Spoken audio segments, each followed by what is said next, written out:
Russia Ukraine యుద్ధం మరింత తీవ్రతరమవుతోంది. రెండు దేశాల మధ్య ఇప్పట్లో శాంతి ఒప్పందం కుదిరేలా కనిపించడం లేదు.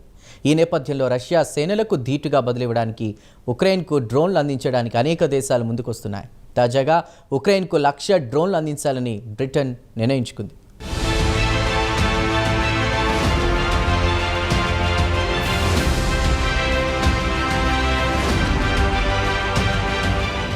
రష్యా వైమానిక స్థావరాలపై ఇటీవల డ్రోన్లతో యుక్రెయిన్ చెలరేగిపోయింది. ఈ ఘటనలో రష్యాకు చెందిన 41 యుద్ధ విమానాలు ధ్వంసమయ్యాయి. రష్యాకు ఇది ఊహించని దెబ్బ. అంతేకాదు, ఇటీవల కాలంలో యుక్రెయిన్ నుంచి ఈ రేంజ్లో రష్యాకు ఎన్నడూ ప్రతిఘటన ఎదురు కాలేదు. ఒక్క మాటలో చెప్పాలంటే రష్యా సేనలకు దిమ్మ తిరిగింది. అంతేకాదు, డ్రోన్లతో మాస్కోపై కీవ్ ఏ రేంజ్లో విరుచుకు పడగలదో కూడా తాజా సంఘటన ప్రపంచానికి తెలియజేసింది.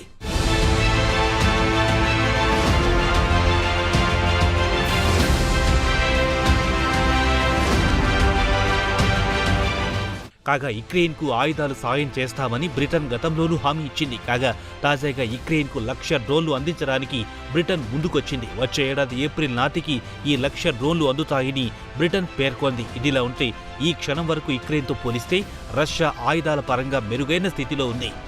రష్యా దగ్గర అపారమైన క్షిపణి సంపద ఉంది.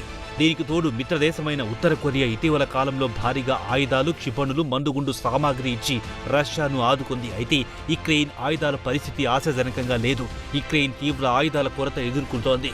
ముఖ్యంగా గగనతల రక్షణ వ్యవస్థలో యుక్రెయిన్ దయనీయ స్థితిలో ఉంది. ఈ కారణంలో రష్యా చేసే క్షిపణి, డ్రోన్ల దాడులను యుక్రెయిన్ సమర్థవంతంగా తిప్పికొట్టలేకపోతోంది. దానికి ప్రత్యామ్నాయంగా రిమోట్ సాయంతో చాలా దూరం ప్రయాణించగలిగే డ్రోన్ల వ్యవస్థను యుక్రెయిన్ అభివృద్ధి చేసుకుంది. తాజాగా ఈ డ్రోన్ల వ్యవస్థతోనే రష్యా వైమానిక స్థావరాలపై యుక్రెయిన్ తీవ్ర స్థాయిలో దాడులు చేయగలిగింది.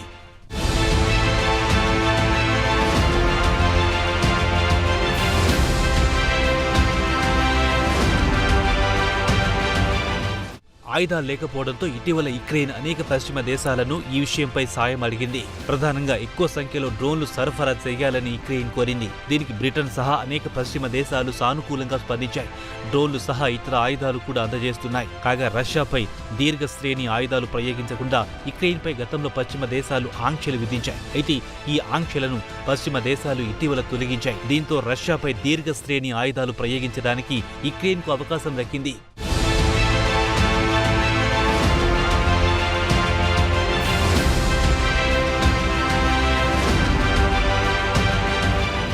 ఇదిలా ఉంటే నాటో సైనిక కూటమి కూడా యుక్రెయిన్కు త్వరలో ఆయుధాలు అందించే అవకాశాలున్నాయి. ఒకవైపు శాంతి చర్చలంటూనే మరోవైపు యుక్రెయిన్పై బాంబు దాడులకు రష్యా పాల్పడడం నాటో కూటమి దేశాలకు మింగుడు పడలేదు. దీంతో రష్యాను అదుపు చేయడానికి యుక్రెయిన్కు పెద్ద సంఖ్యలో ఆయుధాలు సరఫరా చేయడానికి నాటో కూటమి దేశాలు ముందుకొస్తున్నాయి.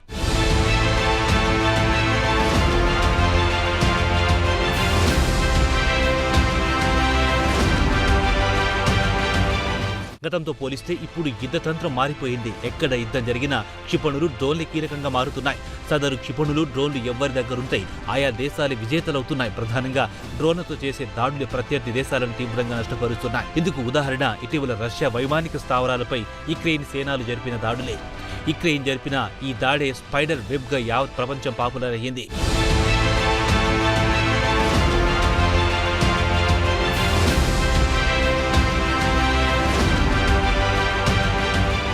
కాగా స్పైడర్ వెబ్ దాడికి యుక్రెయిన్ సేనలు దాదాపు ఏడాదిన్నర నుంచి పక్కాగా ప్లాన్ చేసినట్టు తెలిసింది. ఈ డ్రోన్లను కంటైనర్లలో రష్యా భూభాగంలో తరలించారు. ఈ కారణంతోనే రష్యా భూభాగంలో 4,000 కిలోమీటర్ల లోపలకు చొచ్చుకొని వెళ్లి యుక్రెయిన్ సేనలు దాడులు చేయగలిగాయి. కాగా యుక్రెయిన్ సైన్యం తమ మీద ఇంత అరివీర భయంకరంగా దాడులు చేయగలదని రష్యా అధినేత పుతిన్ ఏ రోజు ఊహించి ఉండరు.